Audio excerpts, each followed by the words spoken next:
우리나라 지금 경상 흑자가 엄청나거든요. 지난 1월부터 4월까지 누적 경상 흑자만 1,000억 달러가 넘어요. 그러니까 우리나라가 벌어들인 달러가 막대해졌다 이겁니다. 그럼 달러의 공급이 늘어나니까 그만큼 환율이 내려와야 정상이거든요. 근데 환율이 내려오지 않아요. 가장 큰 이유가 몇 가지가 있을 텐데,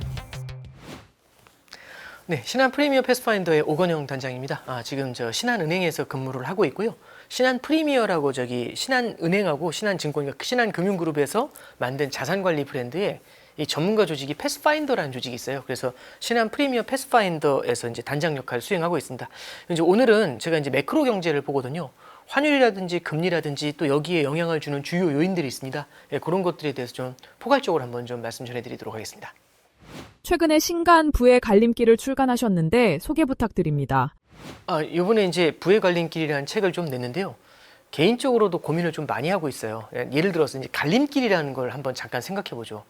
갈림길은 우리도 이제 살다 보면 그런 것들이 있잖아요. 인생의 갈림길 같은 거. 예를 들어서 어느 학교를 갈까? 아니면 누구와 결혼을 할까?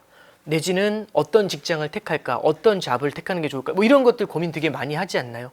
근데 이제 이게 어느 갈림길 하나를 선택하고 들어갔어요. 근데 그게 단기로는 모르지만 시간이 지나고 나서 보면 되게 중요한 순간이었다. 그때 이걸 택하길 너무 잘했다. 내지는 그때 이걸 택했어야 되는데 이런 후회가 남을 때도 있죠. 금융시장에서도 그런 게 좀 있습니다. 예를 들어서 2009년도 3월 달이 글로벌 금융위기 한복판이었어요. 그때 S&P 500 지수가 미국 670 정도 했거든요. 지금 참고로 7,500입니다. 그러면은 이제 제가 뭐 할 걸, 살 걸 이런 말씀 드리고 싶은 게 아니라 그때는 하나의 우리한테는 갈림길이었던 거죠. 또 하나의 갈림길은 그 일본에서 대지진이 났던 게 2011년도였습니다. 그때 당시 일본 니케이 지수가 7,000 정도밖에 안 됐는데 지금 7만이에요. 그쵸? 그리고 마지막으로 코로나 때 코스피 지수가 1,500 밑으로 떨어졌었어요. 그때가 하나의 갈림길 같은 거 아니었을까요? 그러면 지금 이제 그때 사야 되는 건데 뭐 이런 얘기를 하고 싶은 게 아니라 10년 후에 지금을 돌아보는 거죠.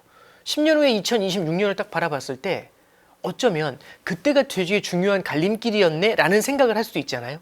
그 갈림길이 될 만한 후보들을 한 5개 정도를 뽑아봤어요. 아실지 모르겠지만은 트럼프 2.0이라는 게 생각보다 기존의 흐름하고는 다른 세상을 만들잖아요. 그러다 보니까 꽤 많은 갈림길들을 그려내게 되더라고요. 그래서 첫 번째 갈림길로는 지정학적 리스크, 그러니까 이란 전쟁이 향후에 만들어낼 갈림길. 두 번째는 K자 양극화라는 말을 쓰죠. 양극화가 향후에 만들어낼 갈림길. 그다음에 세 번째는 연준 의장의 교체가 만들어낼 갈림길. 이런 것들이 있고요. 네 번째는 우리 많이 얘기하고 있죠. AI 혁명 있죠. AI 혁명이 만들어낼 갈림길.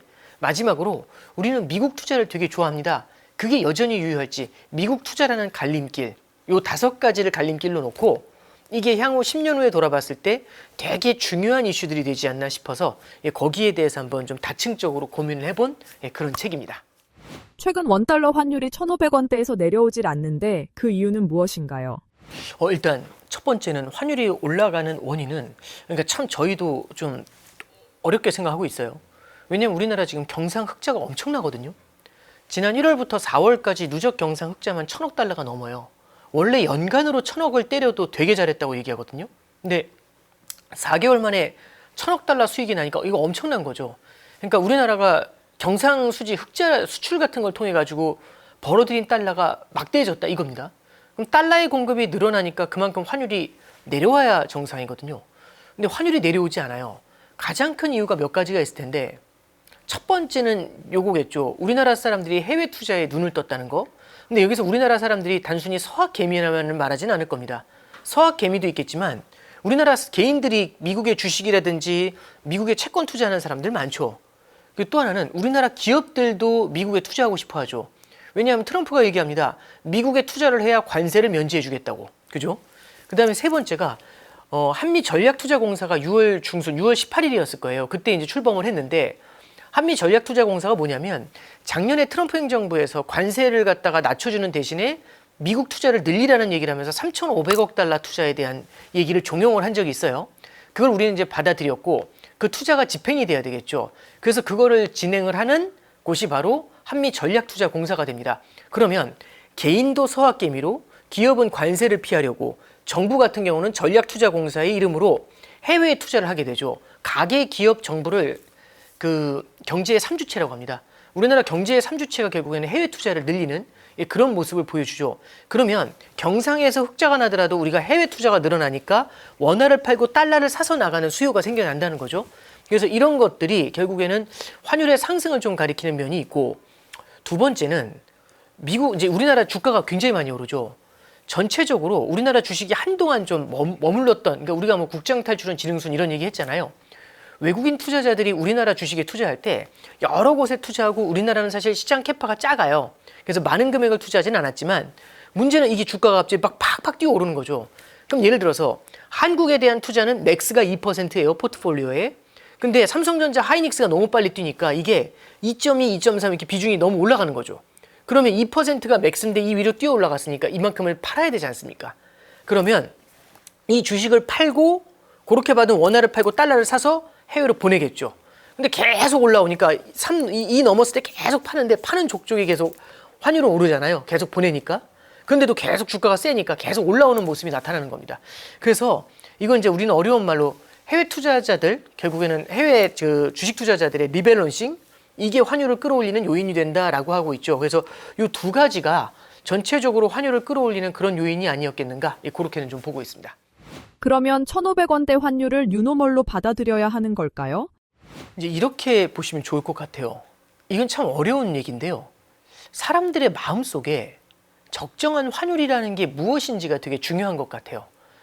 참고로 2010년부터 2021년까지는 원달러 환율의 평균치가 1160원, 70원 했거든요. 그러면 우리의 마음속에 1170원 정도가 안정적인 환율이다, 적정한 환율이다라고 한다면 1200, 1300, 1400, 1500이 다 비싼 거예요, 환율이. 그죠? 그러면 어느 정도 내려오면 너무 비싸니까 건드리지 않고 1170원 밑으로 내려와야 되거든요. 그러면 환율, 그래야 사주기 세겠죠. 그러니까 환율의 레벨 자체가 낮은 거죠. 근데 최근 보면은 1300도 그렇게 비싸지 않다, 1400도 지금은 좀 오히려 낮아 보이는데, 이런 분들도 생겨나고 있어요. 우리들의 마음속에 적정 레벨의 환율이 올라오는 문제가 생기죠. 적정 레벨의 환율이 높아지잖아요. 그럼 예를 들어서 우리가 1450원도 적정해 라고 하잖아요. 1400으로 내려오면 환율이, 그럼 사람들이 이 달러를 사려고 하지 않을까요? 그럼 과거보다 환율의 바닥이 올라오게 됩니다.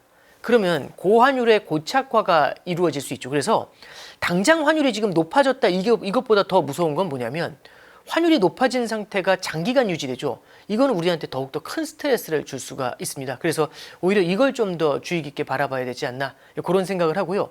사람들의 심리가 바뀌는 것, 이것이 고환율 고착화를 바라볼 때 가장 중요한 이슈가 될 거라고 생각합니다.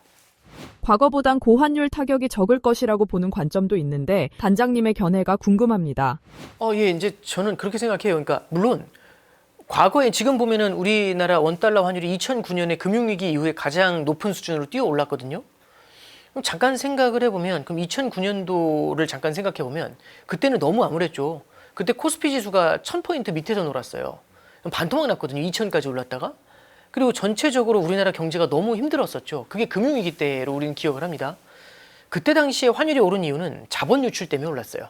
그러니까 외국인 투자자들이 모든 걸 포기하고 나가는 거죠. 여긴 답이 없다 이러면서.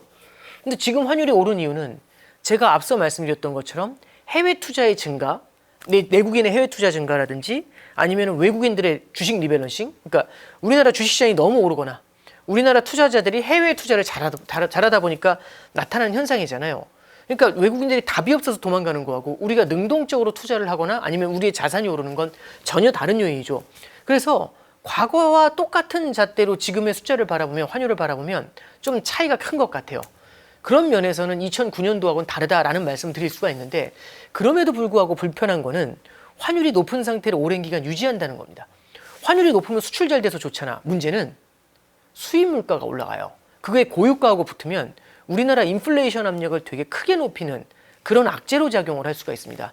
그리고 인플레이션 압력이 높아지면 자산이 있는 사람이나 아니면 서민 경제나 다 힘들잖아요. 근데 다만 자산이 있는 사람들 같은 경우는 환율의 상승으로 수출 기업들의 주가가 올라가니까 주식을 보유하고 있으니 버틸만 하죠.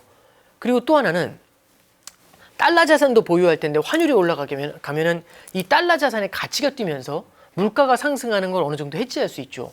그렇지만 달러 자산이라든지 주식 자산의 비중이 자산가들에 대비해 가지고 적은 서민 계층 같은 경우는 환율이 올라가는 게 인플레이션 압력으로 다가오게 되니까 부담이 커질 수 있죠. 우리는 이걸 세 글자로 양극화라고 부릅니다. 그래서 고환율이 고착화되는 거는 양극화를 갖다가 고착화시킬 수 있는 요인이 되기 때문에 이게 올라간 이유가 과거 대비해 가지고 그래도 크게 이슈가 되는 건 아니다라고 할지라도 고환율 고착화에 대해서는 우리가 경계심 어린 눈으로 바라볼 필요가 있을 것 같습니다.